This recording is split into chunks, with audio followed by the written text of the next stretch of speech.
Mana namozni farzi bor, vojibi bor, sunnat amali bor, mustahab amali bor, muboh amali bor, makruh amali bor, harom amallari bor. Hatto namozni harom amallari bor. Kelib o'tirib biz masjidda odobi bor, o'ziga yarasha. Yomon hidlik kiyimi bilan kelib bo'lmaydi.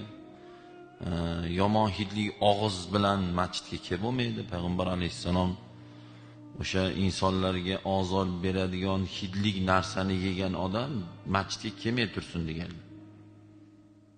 Chisnoy o'shanga o'xshagan narsalar. Kelmasin, uyda o'qisin namoz. Yo yemasin.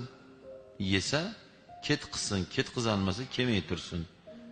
Bitta namozmi, ikkita namozmi, to hidi ketmagungacha.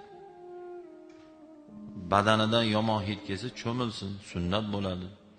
Usti-boshi hidlanib qolgan bo'lsa alishtirsin, yuvsin, chiroyli bo'lsin, atir sepsin. Oyog'idan yoqimsiz hid kelsa yuvsin, alishtirsin. Chunki Payg'ambar alayhissalomda 23 yillik payg'ambarlik hayotlarini o'rgansak, bizga faqat odob o'rgatadi.